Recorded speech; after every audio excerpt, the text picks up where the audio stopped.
The pandemic situation in the country today is very much under control, with the health system seeing a steady reduction of daily cases over the last weeks. From a daily caseload of around 5,000 in mid-August, the situation has improved to 570 new cases by yesterday.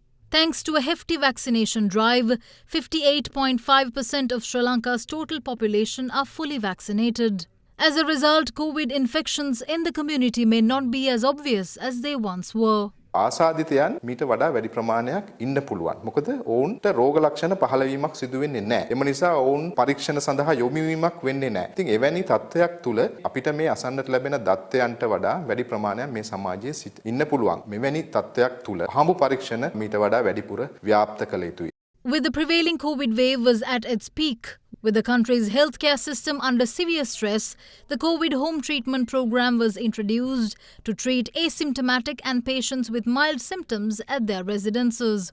The move paid dividends as it enabled more and more patients with serious complications to be accommodated at hospitals and COVID treatment centers. We have treated nearly 100,000 patients by this time. Fortunately, we have hospitalized only 1.4%, that is less than 1,500 people. So that is the real achievement.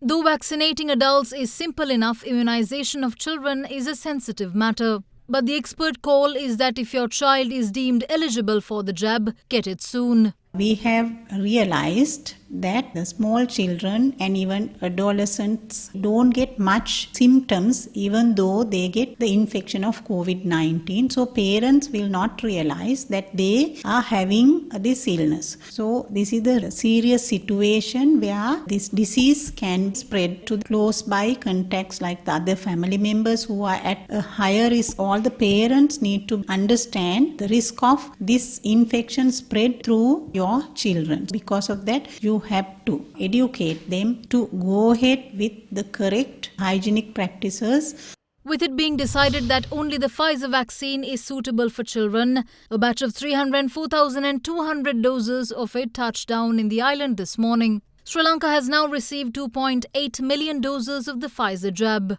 Meanwhile, on Thursday, the vaccination of 18 and 19-year-olds will go island-wide. But as a pilot project, inoculation of that age group in the Colombo district was launched on Friday and it continued today as well. පළවෙනි දවස් දෙකේ අපි 175ක් ළමයින්ගේ ප්‍රමාණය cover කරන්න plan කරලා තියුණා. අධ්‍යාපන දෙපාර්තමේන්තුවෙන් දීපු ළමයින්ගේ මුළු ගණන උනේ 20688ක්.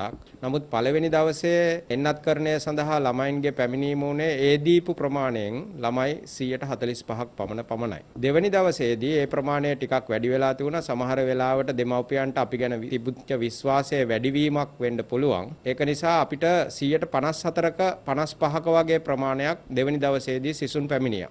නමුත් මෙහිදී අපි කියන්න ඕන දෙමව්පියන්ට එන්නත්කරණයේදී අපි ළමයින් 15000ක් පමණ එන්නත්කරණය සිද්ධ කරා. එතකොට මෙන්න මේ ළමයින්ගෙන් කිසිදු ළමයෙක්ට කිසිදු සංකූලතාවයක් අපිට වාර්තා වුන්නේ නැහැ. ඒක නිසා කරුණාකරලා සෞඛ්‍ය සේවය සහ අපේ නිලධාරීන් ගැන විශ්වාසය තියාගන්න. මේ පැමිණෙන සෙනසුරාදා දිනේදී උදේ 9 සිට 1 දක්වා කොළඹ දිස්ත්‍රික්කයේ මේ එන්නත්කරණය සිදු කරගන්න නොහැකි වූ ළමයින් සඳහා අවුරුදු 18 19 වයස් කාණ්ඩයේ ළමයින් සඳහා එන්නත්කරණය සිදු වෙනවා. What's more, a combined study has been conducted by a group of virologists from Sri Lanka and the University of Oxford to determine the persistence of immune responses of the Sinopharm vaccine in the island, especially with over 14 million people inoculated with the jab in the country. In order to determine the persistence of antibody and T-cell responses following the second dose, blood samples were obtained at 12 weeks following the second dose of the vaccine in 203 individuals from 323 Sri Lankans from Colombo who were previously evaluated for immune responses to the Sinopharm jab, who were tested at 4 weeks after the first dose and 2 weeks after the second dose. SARS-CoV-2 specific total antibodies were measured in 20 to 39, 40 to 59 age categories and those above 60 years of age 12 weeks after the second dose of the vaccine. The experts have concluded that antibody responses declined in all age groups, especially in those above 60 years of age, while T-cell responses persisted. The study adds that the effect of waning of immunity on hospitalization and severe disease should be assessed by long-term efficacy studies. Close Up Everfresh Toothpaste. පැය 12ක් දක්වා නැවුම් මුවක පහස අත්විඳින්න.